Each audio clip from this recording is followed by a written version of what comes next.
Hey everyone, and welcome to this explainer. Today, we are taking the ultimate 5-day culinary journey across what is arguably China's greatest food province, Guangdong. If you've ever wondered what it looks like when an entire region's culture is literally built around the dining table, well, you are in for an absolute treat today. We're going to explore the sights, the sounds, and most importantly, the unbelievable flavors of China's southern frontier. Let's get right into it. So let's dive into the big question right off the bat. Why exactly is Guangdong considered China's culinary capital? Well, it's not just because the food tastes amazing. As we're going to see, the cuisine here is built on a really deep-seated philosophy of simply respecting the ingredient. It's this whole culinary universe driven by absolute freshness, seasonality, refined technique, and perfect balance. From the most delicate little dumplings to sizzling late-night seafood, the whole shebang basically revolves around honoring exactly what nature provides.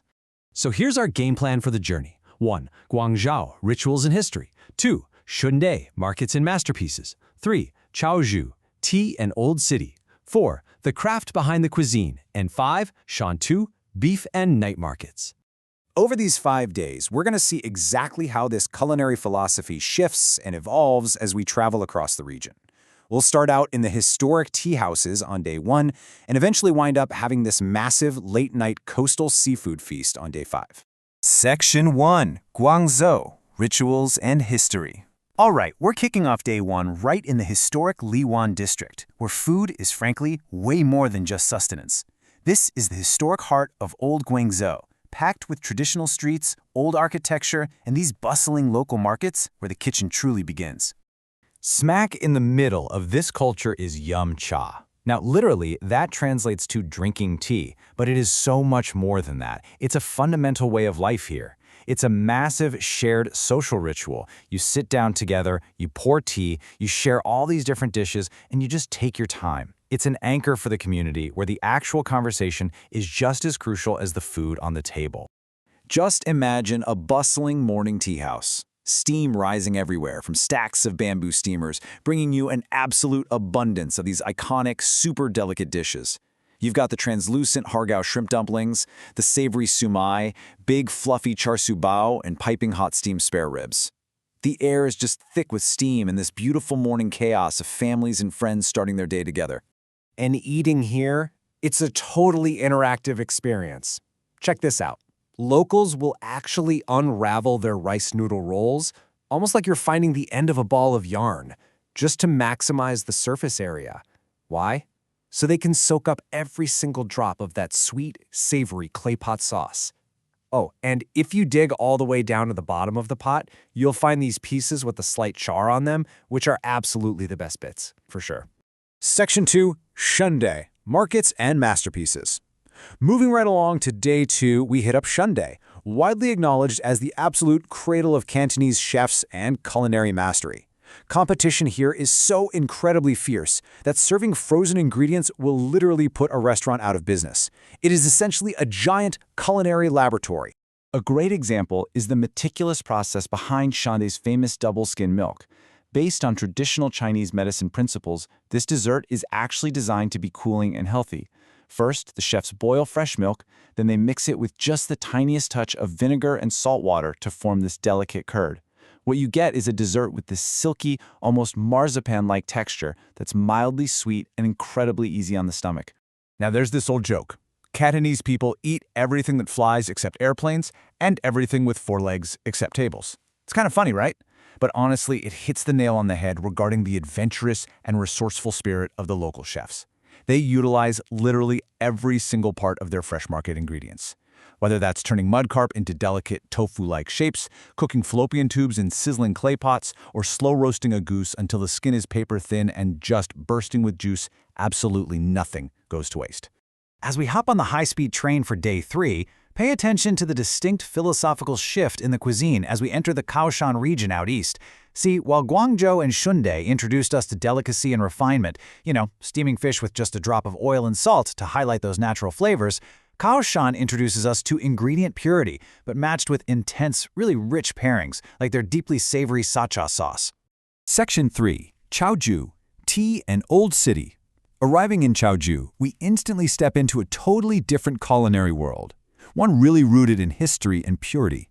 The Old City here, with its ancient archways and historic streets. Literally feels like you're stepping back in time. And unlike Guangzhou, where tea is mostly an anchor for morning dim sum, Gongfu tea here in Chaoshan is an all-day social anchor. It requires this really careful, repeated brewing process in very small pots and tiny little cups. It's a super intimate, almost ritualistic preparation, and it accompanies almost every single activity and meal throughout the day. Strolling down through the ancient archways of Paifang Street, the entire city practically turns into a dining table loaded with intensely flavored snacks.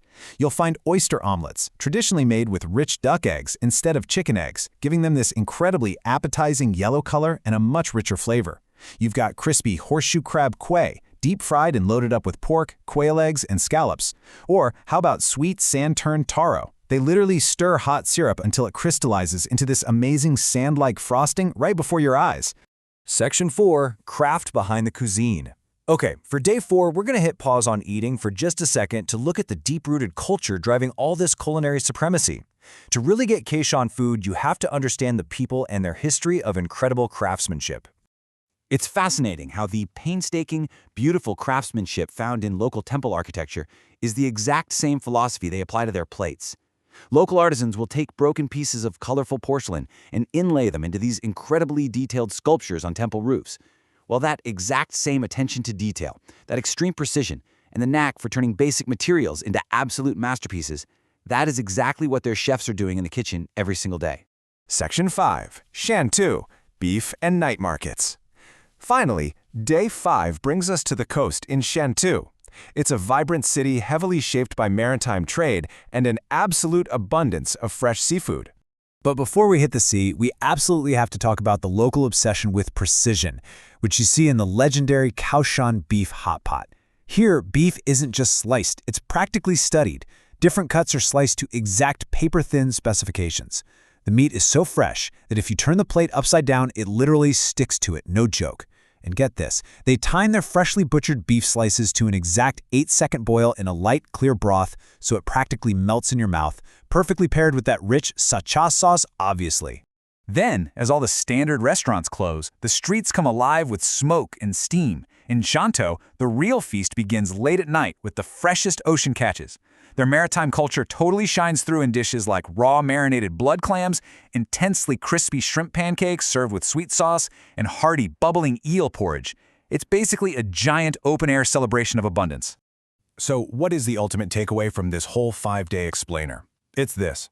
Guangdong's culinary greatness comes directly from letting pure, fresh ingredients speak for themselves.